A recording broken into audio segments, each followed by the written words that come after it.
even though I was focused on beating Mr. Miyamoto, I heard some of you laughing.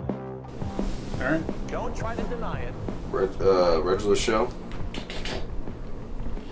And Reggilar news, Sean, go. Reggilar news. For this week, I mean, it's just something to expect kind of every week. We got Smash Brothers news coming in every week. Masahiro Sakurai likes to be kind of a controversial guy. Maybe to help hype up the things. Maybe he's just like a persnickety developer. I don't know. But anyway. Persnickety. He, at one point, said that he really hated that people put the Subspace Emissary stuff online before it actually came out and leaked it so that people couldn't, like, get the enjoyment of seeing it in game.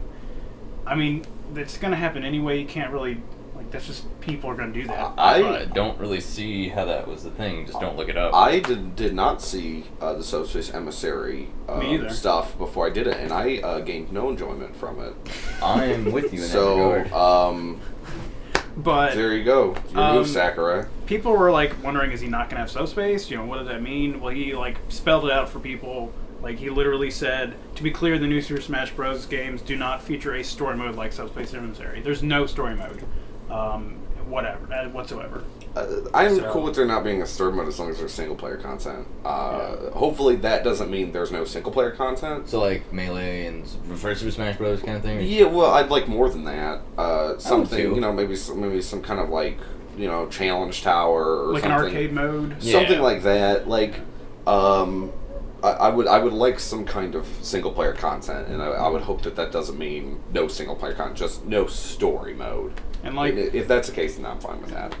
And like Jesse, one of our friends, brought up, it could still mean that there's, like, you know, the Melee adventure mode, because that's not really a story. There's no story to that. There still might be something like that, or maybe, you know, so from Soul Calibur 2, that was an interesting little mode they had where you played through it as a character. Right. And, yeah. like, RPG elements, so it doesn't rule out things. It's just, you know, I don't know. I think he's going to be focusing a lot on the multiplayer stuff, but there's still going to be single player, I would hope. Yeah, I mean, if you're going to focus on multiplayer stuff, I don't see how that's bad either. Yeah. But, so that's that for that one. There's also, in Smash news, something that's very interesting for us to hear is, I think a lot of mechanics of the game are going to get changed up just to usher in a new era, but edge grabbing. Is Trip coming? I mean, a lot of it, I don't think he's confirmed that it's out. I don't think he's putting it back there will be no more edgehogging. They're nerfing edgehogging. Define edgehogging. Edgehogging is when you, say, knock a person off and then jump off the platform and grab the ledge as they're recovering so that they can't grab the ledge. Okay. How this will be done, apparently, from what I can gather, is the invincibility frames that you gain when you grab onto a ledge will be determined by how long you've been flying through the air. Yeah. So if you just hop and then, like, land on the thing, you basically won't get any invincibility frames. Okay. Whereas if you are recovering, you'll have been in the air much longer and you'll gain more invincibility frames or whatever. So what is ledge grabbing? What is this? What is it?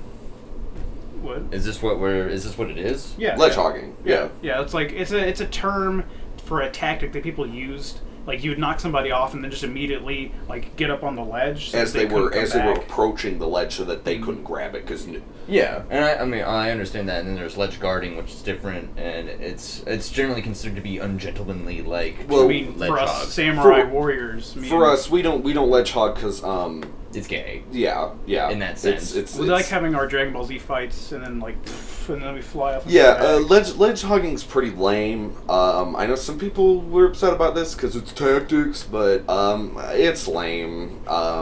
It's not fun. It's just a lot. It's a competitive thing. It probably won't matter much to most people, just because most people probably won't ledge hog. Right. But what I like is that this means that they do understand how people play these games competitively. Right. Yeah.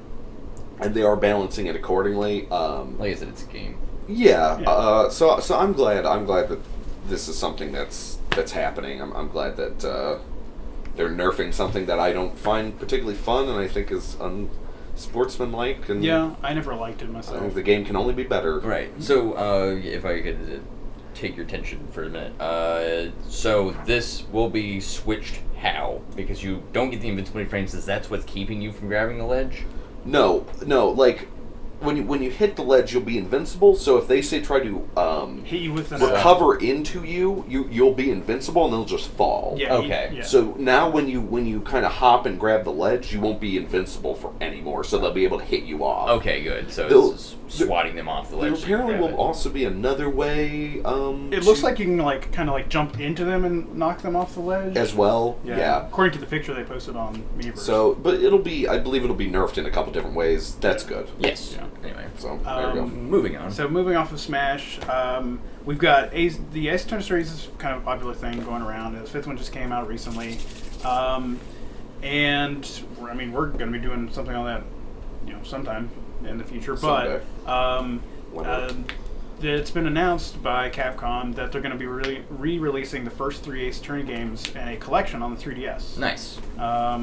And it's going to be like the gratuitous putting in 3D. They're not going to actually redo the art like this one most has used models, but it's still going to be the sprites, but it's kind of like that weird 3D effect. They just add in. It's not going to be adding anything new, but it'll be nice to have the first 3 games on one cartridge. Right. Because they're a little bit hard to find, a little expensive.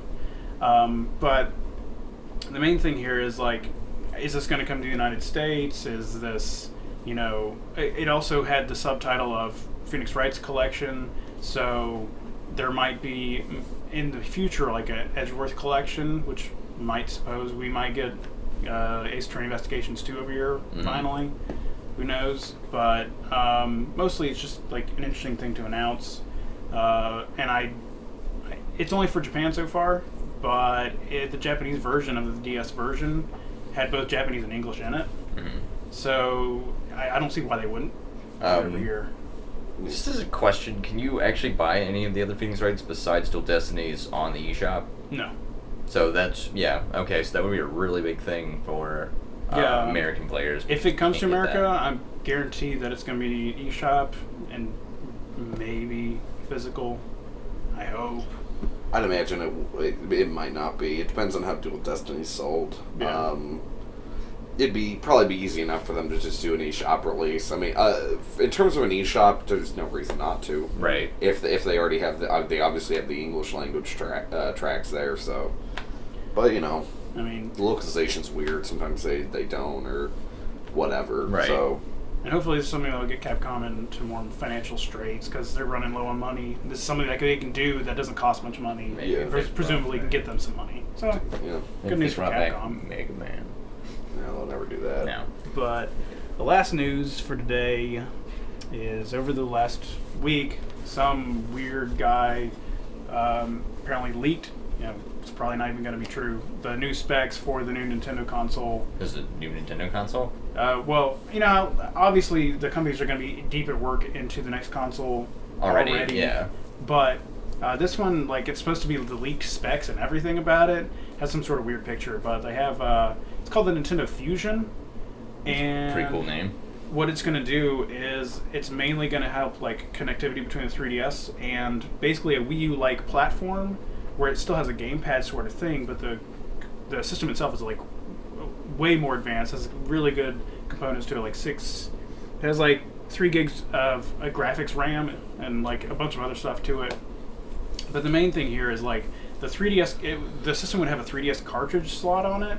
Pretty cool. And you could play 3DS games on it, which is something that people have been thinking about, which is kind of weird. But the big thing here is does Nintendo really need to produce a new console so soon? So this is something. Obviously, I don't know what this is presumably bullshit. We'll just say that it's so, guaranteed bullshit. The news is not so much about this, but more of a jumping off point because I know a lot of people say that Nintendo should just ditch the Wii U, whatever.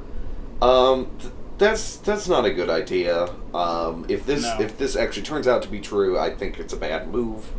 To release one so soon. Yes. Because you're screwing over the people who bought it. Yeah. It's more important to keep the people who bought the Wii U, they're important too. Yes. They're in a way almost more important than the people who are not buying a Wii U. Because these are your core fans. These are the people. Do not screw them over by going, Wii U, that wasn't the real thing. Here's the real thing. Because the last people that did that was Sega. And Sega went, oh, look, it's a Sega CD, check it out. And then people bought it, and then they were like, yeah, well, yeah, whatever. And it sucked. And then they went, check it out, it's the 32X, check this thing out. And people bought it, and they were like, yeah, we're going to make 8 games for it. And then people were like, Sega Saturn, check it out, it's so awesome. And then people bought it, and then they were like, we're going to replace it with the Dreamcast. And nobody bought the Dreamcast. Even though the Dreamcast was amazing. It's like a Cry-Wolf story. They got it right, because the Dreamcast is awesome, and it was probably a good idea to replace the Saturn with it, because the Saturn sucked. But at that point, you had screwed over a fan base too much. Yeah. They released 3 consoles with technically a console and 2 add-ons to the Genesis that they didn't support, and they lost the trust of the consumer base. So it's just important, people paid money for this Wii U. Support it, make it better, don't abandon it. It's not worth abandoning it, It will increase. It will get better if you release good games for it. It's like the GameCube. If the GameCube, because it was meeting with not so great success when it first came out, if they had just abandoned that, just think about that, because that console had so many good games on it in its lifetime. It did have good games on it. Think about it, they just abandoned the 3DS. The 3DS has really been gaining steam, so, That would totally blow. Yeah. And then the other cool thing about it was that it was kind of like Nintendo's supposed to be like the handheld big guy. Yeah. So it'd be like fusing the 3DS into a home console. I mean, it's a cool concept. I hope they don't abandon the Wii U, though. No. I think that'd be a dumb move. Yeah. But, regular show. Yeah, that's it. Regular news. Thanks for joining.